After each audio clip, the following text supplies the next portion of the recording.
Olá, meu nome é Marcel Trindade e esse é o Arrisca um Risco. Sejam bem-vindos. Esse é o primeiro episódio do meu podcast, onde eu vou falar sobre o mercado de ilustração, principalmente o mercado de ilustração infanto-juvenil, que é o que eu venho atendendo desde 2017. Eu vou contar um pouquinho da minha história para contextualizar quem não me conhece, e em seguida eu vou partir para as perguntas do Jonathan Cano, que foi um aluno meu e que me mandou umas perguntas mais cedo no ano passado e eu resolvi escolher esse formato para responder ele. Então, para começar, eu nasci na cidade de Pelotas, cresci na cidade de Montenegro, no interior do Rio Grande do Sul, e hoje em dia eu resido em Porto Alegre. Eu me mudei para Porto Alegre em 2008 para trabalhar com ilustração e acabei passando por vários estúdios de animação, agências de publicidade e trabalhei um tempo como storyboarder para produtoras de cinema também. A partir de 2017 eu consegui alguns livros com a editora Edbook, que foram 2 livros da coleção Música Livro. O primeiro deles foi Um Alfabeto Diferente, o segundo foi O Mesmo Que Mude, que era uma adaptação da canção do Bideobaldi, que era muito famosa, e a partir daí eu migrei para o mercado editorial infanto-juvenil, mais recentemente tendo publicado inclusive fora do país. Nesse meio tempo eu sempre trabalhei dando aula. Minha formação foi em artes visuais pela Universidade Estadual do Rio Grande do Sul, que eu acabei não completando a minha graduação licenciatura em artes visuais, né? Mas eu sempre gostei muito de ensinar, então eu tenho dado oficinas e cursos nesse meio tempo. E durante um tempo eu fui professor de uma escola de efeitos visuais aqui de Porto Alegre chamada Gracon.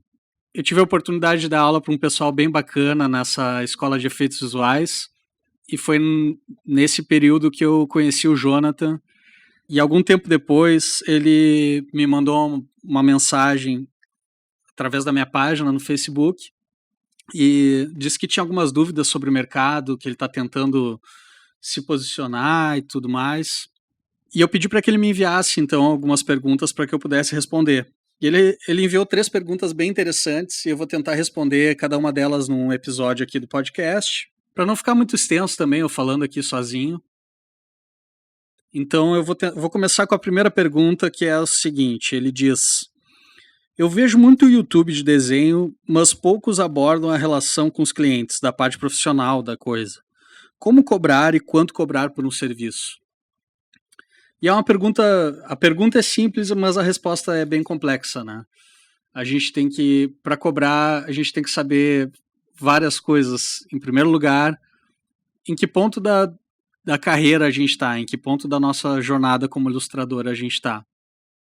Eu comecei a trabalhar com editoras mais ou menos uns 8 anos depois de eu ter decidido começar a trabalhar ilustrando.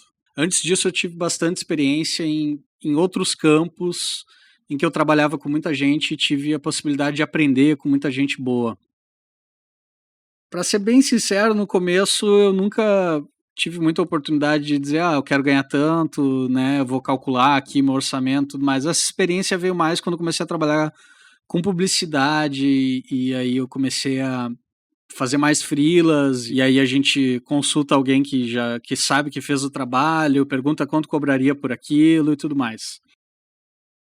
Mas em relação ao mercado de ilustração especificamente, tem alguns aspectos a se levar em conta. A primeira coisa que eu acho que um ilustrador tem que pensar é quanto tempo aquele projeto que eu estou assumindo vai ocupar da minha vida. Eu estou fazendo isso como a minha única fonte de renda ou eu estou fazendo isso como uma atividade paralela, eu tenho emprego durante o dia que eu acordo e faço das 8 às 5 da tarde e eu vou fazer isso no meu tempo de folga à noite porque eu não tenho muita experiência ou eu acho que eu já estou no ponto de assumir um trabalho com um prazo que o cliente, né, enfim, que vai cobrir mais tempo do meu dia a dia e que vai ser a minha única atividade. Caso o trabalho seja a título de um freela paralelo, o que eu sugiro é fazer um cálculo, assim, quanto custa o meu tempo que eu deveria estar dormindo, jantando, tendo lazer, né, e que eu vou estar sentado na prancheta, vou dedicar sei lá, eu trabalhei 8 horas, né, no meu emprego, mais o tempo de deslocamento, intervalo de almoço e tal, e eu vou chegar em casa, é o tempo que eu tenho para arrumar as coisas, tomar um banho, comer, assistir um filme, namorar e tal, e eu vou sentar na prancheta por mais 3, 4 horas, mais uma meia jornada para concluir essa tarefa. Eu acho que é uma coisa de se levar em conta. Se no meu trabalho de Uno eu ganho, vamos supor aí, umas R$ 30 a hora, talvez eu tenha que cobrar um pouco mais, né? Seria o tempo que eu estaria descansando. Então, quanto tempo eu levo para fazer uma página? Eu preciso de 8 horas para fazer uma página. Se eu for cobrar R$ 10 a hora para fazer uma página que eu levo 8 horas, eu vou ganhar R$ 80. Óbvio que isso é só uma conjectura, né? Não é uma sugestão de preço. E aí entra outro fator, que é outra variável, que é em que ponto está o meu trabalho. O quanto eu sei, o quanto eu domino as técnicas de ilustração, o quanto eu vou conseguir chegar perto do que o cliente quer, da qualidade do serviço que precisa acontecer, para eu poder cobrar um valor que vale a pena para o cliente e para mim. Se eu tenho outra fonte de renda, ou então, para o caso de quem ainda está na escola, né, e está morando com os pais, mas quer começar a ilustrar e tudo mais, tipo, ainda não tem o compromisso de pagar contas e tal, tem que ganhar uma graninha, tem que ter algum tipo de compensação, né, financeira pelo trabalho que está fazendo. Eu não acho justo as pessoas trabalharem apenas por experiência. Experiência a gente adquire praticando. E se tu não tem a necessidade de pagar contas e tudo mais, tu pode praticar de graça, né? Pelo investimento do tempo em que aquela experiência vai te trazer de retorno em habilidade, que tu vai poder aplicar em trabalhos pagos no futuro. Eu acho interessante avaliar o quanto, de forma muito honesta e sincera, avaliar o quanto você se sente preparado para executar aquela tarefa do começo até o fim. Cumprir o prazo que o cliente precisa do material, com a qualidade do melhor que você pode entregar naquele momento. Além dessa questão de você saber em que ponto da sua carreira você está, que tipos de trabalho você consegue executar bem, de você saber o custo do seu tempo e quanto tempo cada tipo de projeto leva, né? Isso é importante você ter uma boa noção de como isso funciona, e aí sugiro desde cedo começar a, a gravar, se possível, enquanto trabalha, para saber quanto tempo leva uma ilustração para ficar pronta, um esboço, tentar cronometrar todas as etapas de processo de um trabalho desse tipo. Existem os lugares onde a ilustração pode acontecer, né? Não é só o mercado editorial, eu falo do mercado editorial porque é a minha realidade hoje em dia, mas trabalhar com publicidade também tem o seu ritmo, tem o seu perfil, né? É um trabalho muito diferente, né?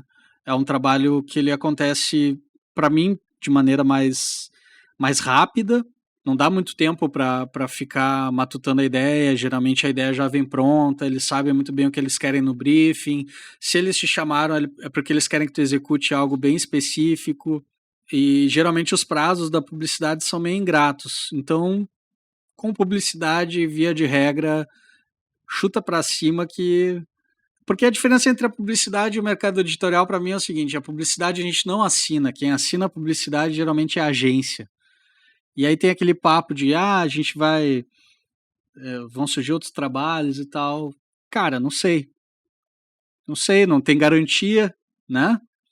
A gente não tem garantia de que vai ser chamado para fazer aquilo de novo, de que vão reconhecer o nosso trabalho naquele meio. Então, eu acho que todo trabalho tem que ser bem feito.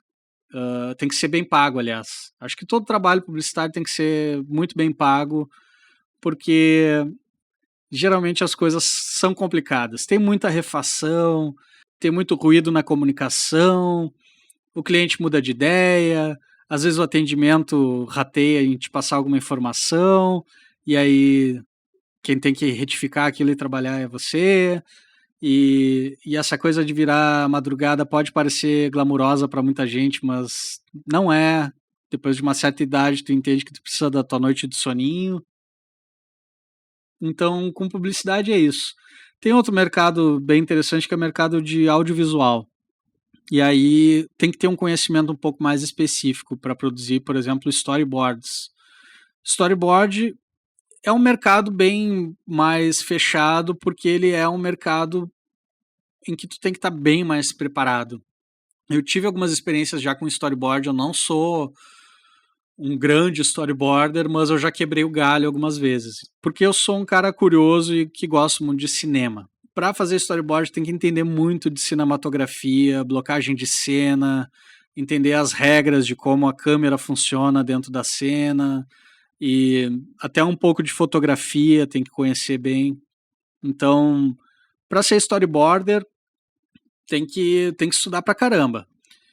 E é um mercado muito parecido com publicidade, assim. Geralmente os trabalhos chegam com já queimados e tu tem que correr atrás para dar conta e tal, mas paga um pouco melhor.